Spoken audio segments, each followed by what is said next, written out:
बाबूजी पाँव लागत नहीं। खुश रह बेटा, बोला का कहत लो? बाबूजी हमार कॉलेज खुल गेल बा, हम जाते नहीं एडमिशन करावे। रुको बेटा, कुछ पैसा बा लेके तू अपन एडमिशन करा लिया। ला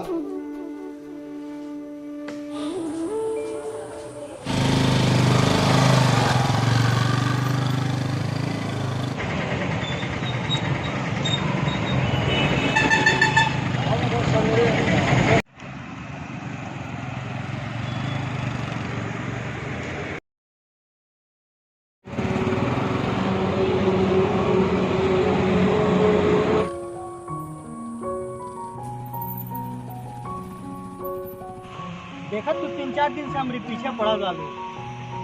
हमके जैसे समझत रहलू वैसे हम बानी नहीं। तू गलत समझत हला। हेलो लेटर कि मैं अपन मन के बात लिख देले बनी, एक बार जरूर पढ़ लीगा। ना ना ये सब हमरा के ना चाहिए ना।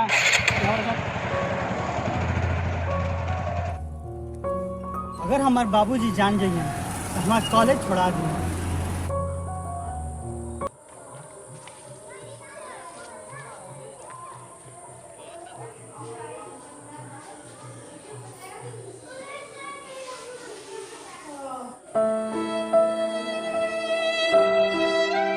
लड़की 3-4 दिन से हमारे पीछे काहे पड़ल बिया? हम प्यार मोहब्बत के चक्कर में ना पड़ल चाहते नहीं। हम बड़ी निहुरा बाती करले के बाद हमारे बाबूजी हमके एडमिशन करे की इजाजत दिले बाने। हम ये लेटर ना पढ़े।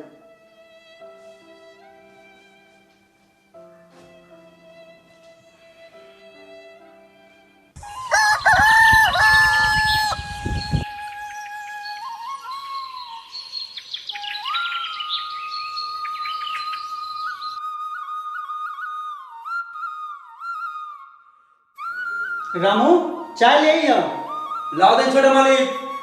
आखिर लेटर के लेके हमारे मन में बेचैनी काहे होता? अच्छा रुका पढ़िए लेते नहीं। भैया ये हमार चिट्ठी पढ़े खातिर तोहके धन्यवाद। हमके बतावे में बहुत दुख हो रहल बा। हमार एगो भाई सेना के जवान रहने, पिछला रक्षाबंधन के दिने अपने सीने पर 12 गोली खाकर देश खातिर शहीद हो गए ने। लेकिन तोहार चेहरा हूबहू हमार भाई से मिला था। हर एगो बहन के आस है कि वो अपने भाई के कलाई में राखी बांधे। हम चाहता नहीं भैया हमारी सपना तू पूरा कर। हे भगवान, तू तो महतारी के प्यार ना देलो, लेकिन आज रक्षाबंधन के दिने एगो भाई से एगो बहन के मिला के हमरा ऊपर बहुत उपकार कैला। अरे अब तो टाइम हो रहा बा, चलते हैं जल्दी जल्दी तैयार होके। हमार बहन हमके इंतजार कर रहा हुई।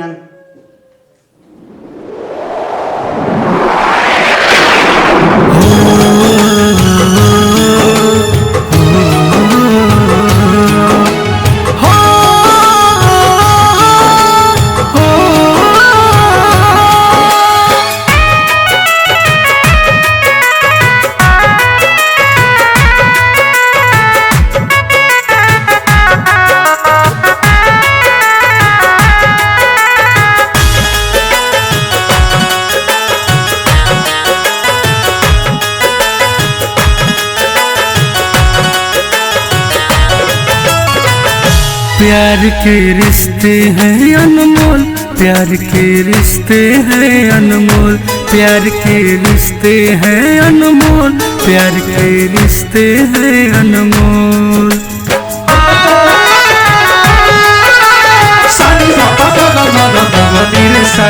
जब सावन आ जाए कोयल बोले मीठे बोल, प्यार के रिश्ते हैं अनमोल, प्यार के रिश्ते हैं अनमोल। शुभ सावन है प्रीत का बंधन, भाई बहनों का त्योहार। ये राखी बंधन है ऐसा कि रिश्ता खिले कमल जैसा। ये राखी बंधन है ऐसा कि रिश्ता खिले कमल जैसा।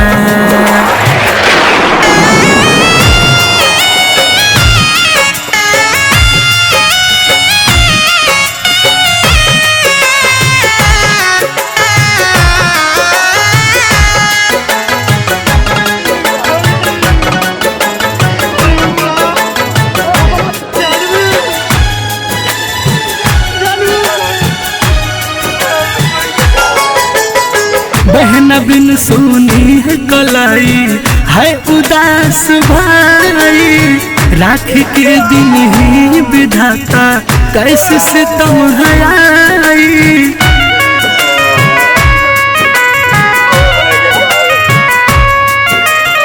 बहन बिन सुनी है कलाई है उदास भाई, राखी के दिन ही विधाता कैसे सितम है आई।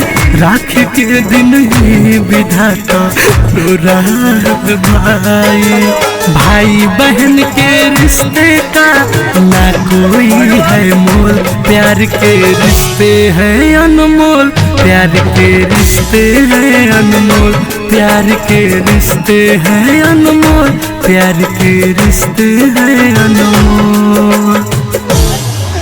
भगवान बचपन में महतारी के प्यार छीने ने आज एगो बहन मिलल या वो हमसे जुदा कर देना।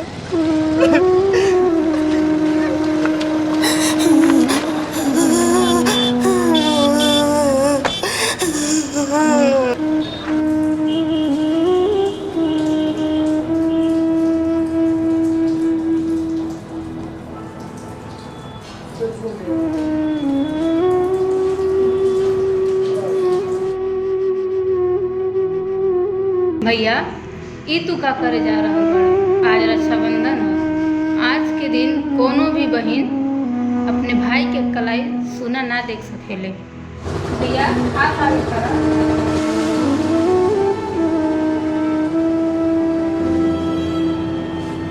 बहना बहना आज रक्षाबंधन के दिन है, ना रहने के बावजूद भी एगो बहन के कमी महसूस ना होके देलू।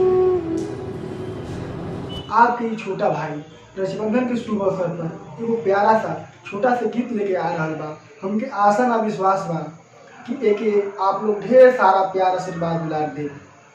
आप सभी भाई बहन के चंगू मंगू एक्सप्रेस टीम की तरफ से रक्षाबंधन की ढेर सारी शुभकामनाएं।